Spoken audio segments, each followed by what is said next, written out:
أعوذ بالله من الشيطان الرجيم.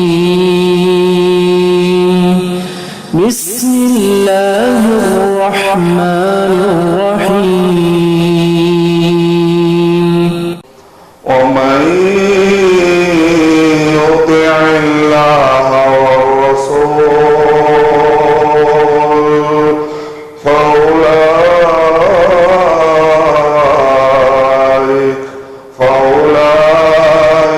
مع الذين أنعم الله عليهم من النبيين والصديقين والشهداء والصالحين وحسن أولئك رفيقا. ذلك الفضل من الله، ذلك الفضل من الله، وكفى بالله عليما. السلام عليكم ورحمة الله وبركاته. الحمد لله رب العالمين، والصلاة والسلام على رسوله الكريم وعلى آله وأصحابه أجمعين. أما بعد، فأعوذ بالله من الشيطان الرجيم. بسم الله الرحمن الرحيم. ولو أنهم فعلوا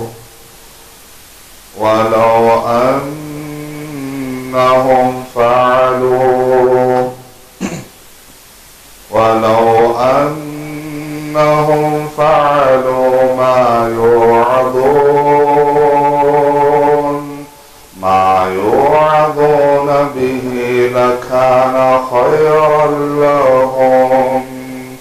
لكان خيرا لهم وأشد تثبيتا، وإذا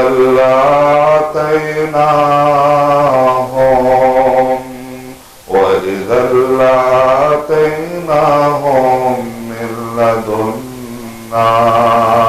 من لدنا أجرا عظيما،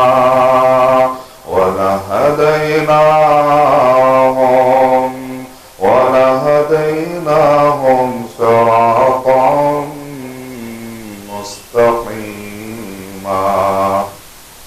ومن يطع الله والرسول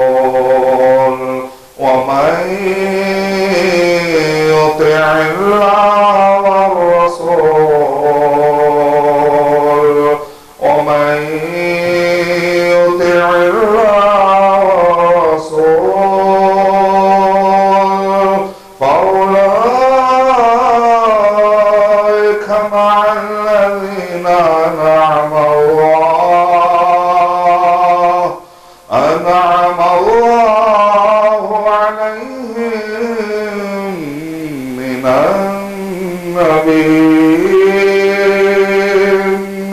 من النبيين والصديقين والشهداء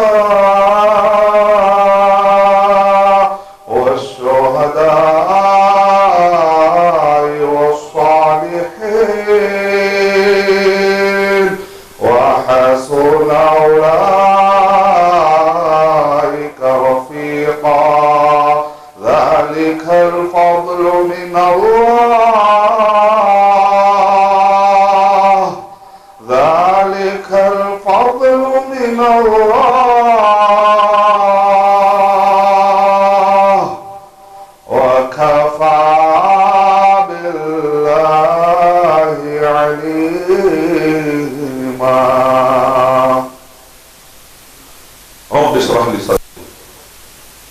ويسر لي أمري واحلل عقدة من لساني يفقهوا قولي۔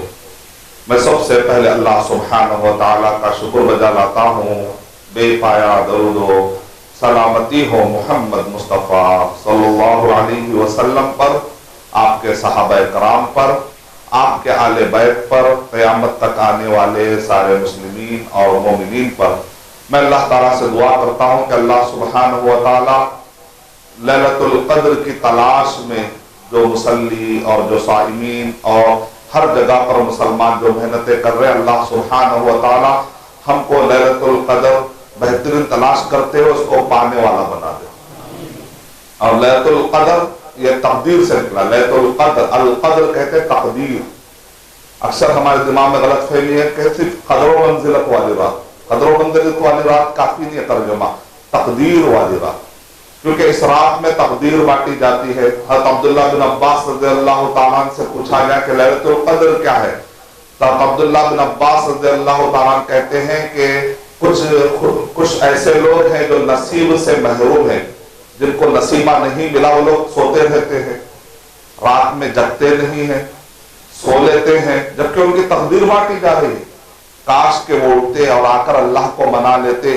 ہو سکتا ہے آنے والے سال میں کچھ مصیبتیں ان کے لیے تقدیر میں لکھی جا رہی ہوں گی، کیونکہ اللہ تعالیٰ آج یا یہ 10 راتوں میں 5 راتوں میں خاص طور سے آپ کہتے ہیں 5 تاخرات، یہ جو 5 تاخراتوں میں سے لیلۃ القدر کی رات کب ہے اللہ تعالیٰ بہتر جانتے ہیں، ہم تلاش کرتے ہیں۔ تو لیلۃ القدر کی رات میں اللہ سبحانہ و تعالیٰ فرشتوں کو سال بھر کی تقدیر ہینڈ اوور کرتے ہیں اور ان کو یہ تاکید کرتے ہیں کہ اگر کوئی بندہ دعا کر لے تو یہ مصیبتیں اس سے نکال دو، اگر بندہ دعا نہیں کرتا ہے تو یہ مصیبتیں اس کے تقدیر میں پڑی رہتی ہیں۔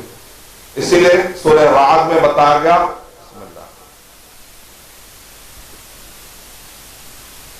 سورہ رعد میں بتایا گیا یمحو اللہ ما یشاء ویثبت، یمحو اللہ ما یشاء ویثبت کی تفسیر میں علماء کرام نے نقل کیا ہے۔ مٹاتے کیا ہیں؟ کیا لوح محفوظ میں مٹتا ہے؟ نہیں، لوح محفوظ میں کوئی چیز نہیں مٹتی، کیونکہ لوح محفوظ میں اللہ سبحانہ و تعالیٰ نے سب لکھ رکھا ہے۔ مثال کے طور پہ بندہ دعا کرا، اگر کسی بندے پر مصیبتیں تھی اور اس بندے نے دعا کی اور مان لیجیے وہ مصیبت جو ہے ٹل گئی اسے، تو لوح محفوظ میں یہ لکھا ہوا رہے گا کہ اس بندے کے تقدیر میں مصیبت آنا لکھا رہے گا، یہ بندہ دعا کرے گا تو یہ مصیبت ٹل جائے گی، اتنا تفصیل سے لکھا ہوا رہے گا۔ تو اس میں تو وہاں پر مٹنے کا کوئی سوال نہیں، مٹنے کا سوال کہاں پر ہوتا ہے؟ جو اللہ تعالیٰ نے فرشتوں کو ہینڈ اوور کیا، کیونکہ فرشتے غیب کا علم نہیں جانتے۔ غیب کا علم کون جانتا ہے؟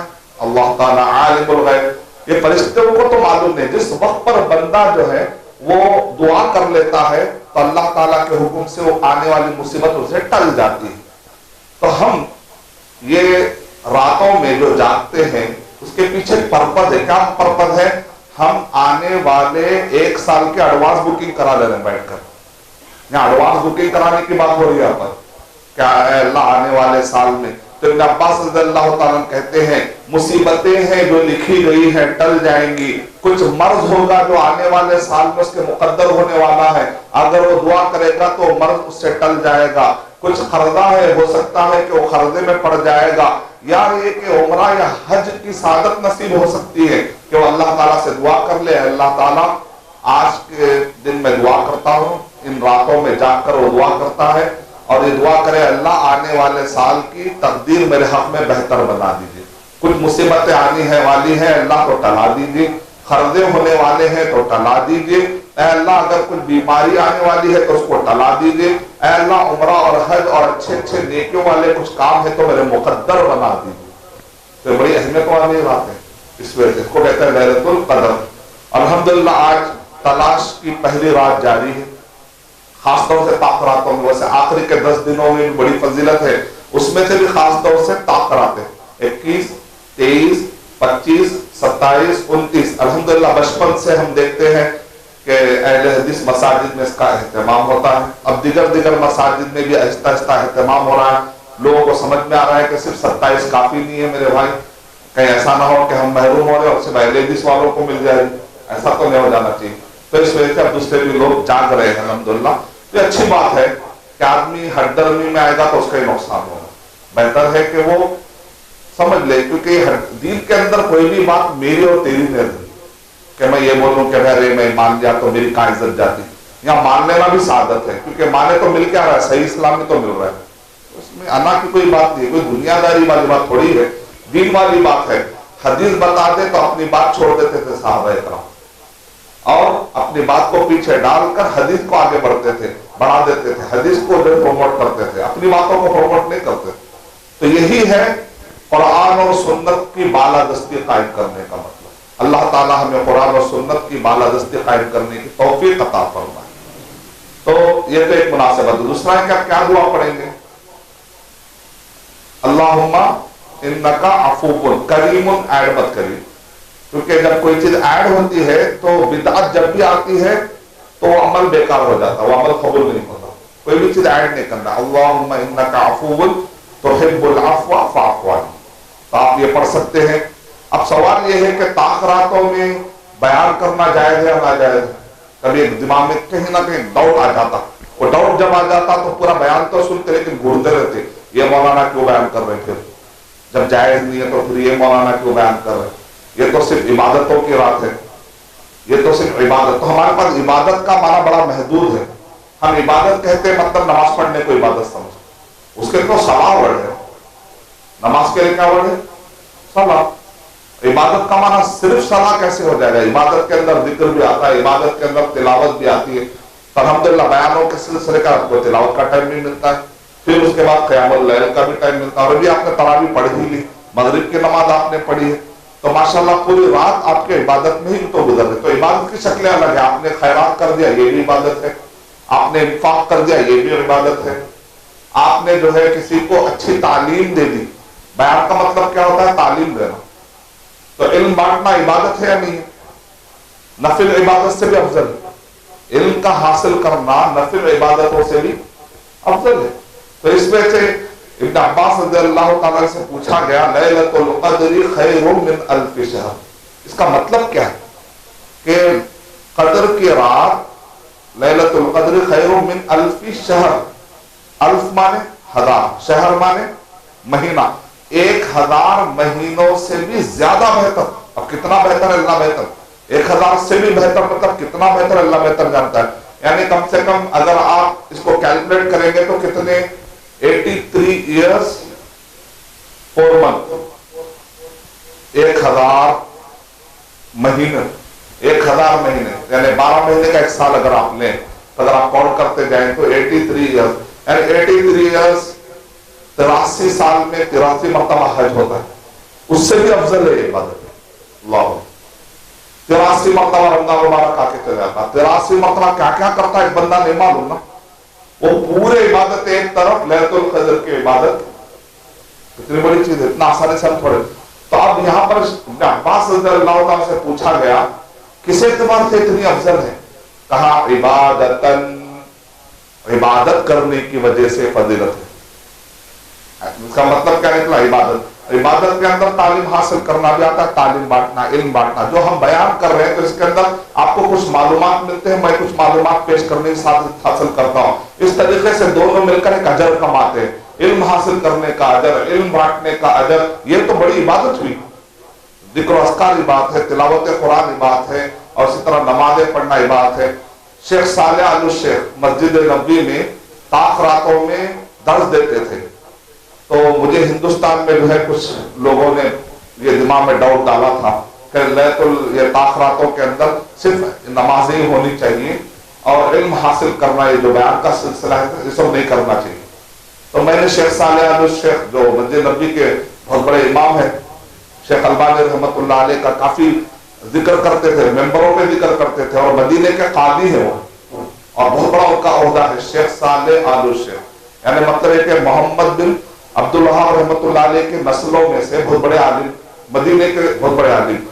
تو وہ درس دے رہے تھے مسجد نبوی میں. میں بیٹھ کر جو ہے ان کا درس سن رہا تھا. جب میں سیکھ رہا تھا، جب میں چھوٹا تھا، ابھی پڑھ رہا تھا، طالب علم تھا، تو میں نے ہمارے استاد سے سوال کر دیا. کیا سوال کیا؟ ہمارے ہندوستان میں غلط فہمی ہے کہ تاخراتوں میں عبادت کرنی چاہیے اور یہ بیانات وغیرہ آپ جو کر رہے ہیں بھی درس دے رہے ہیں، ہم درس سن رہے ہیں، ایسا نہیں کرنا چاہیے، جبکہ آپ تو تاخراتوں میں اور ان راتوں میں آپ تو بیان کر رہے. اس کا جواب کیا ہے؟ تو شیخ صالح آل الشیخ نے میرے اس سوال کا جواب دیتے ہوئے انہوں نے مسجد نبوی میں سب کے سامنے کہا، اے میرے بھائیوں، کیا علم حاصل کرنا یا علم بانٹنا یہ عبادت نہیں ہے؟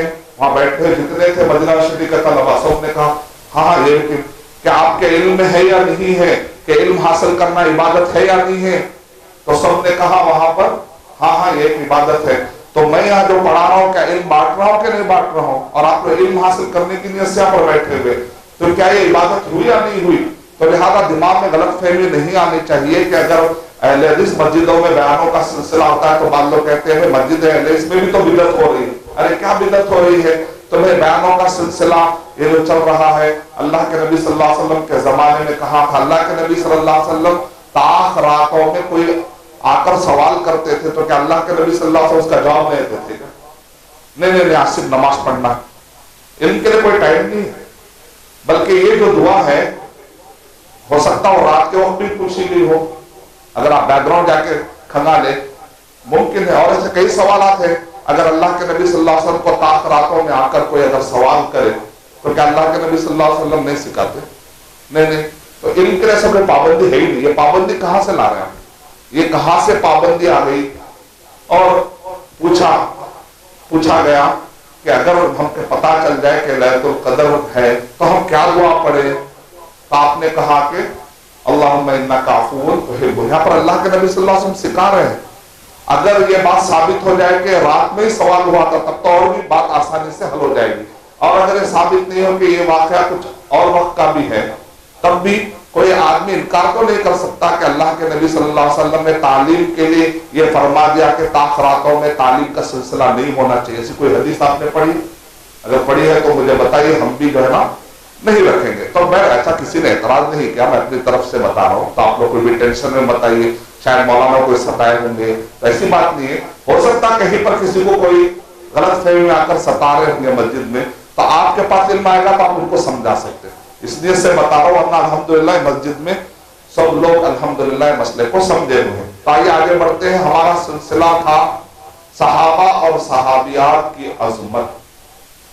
تو رمضان مبارک کے شروع سے ہی کائنات کا آغاز اور انجام، تاریخ بتا دی گئی آپ کو کہ کائنات کیسے شروع ہوئی. اس کے بعد انبیاء کرام کا سلسلہ، پھر اس کے بعد صحابہ اور صحابیات کا سلسلہ الحمدللہ اس مسجد میں جاری ہے.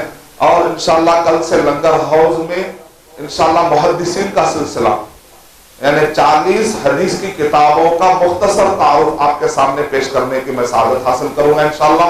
اور اسی طریقے 100 محدثین کے نام کیسے یاد کرنا اس کی ٹیکنک بھی انشاءاللہ کل بتاؤں گا.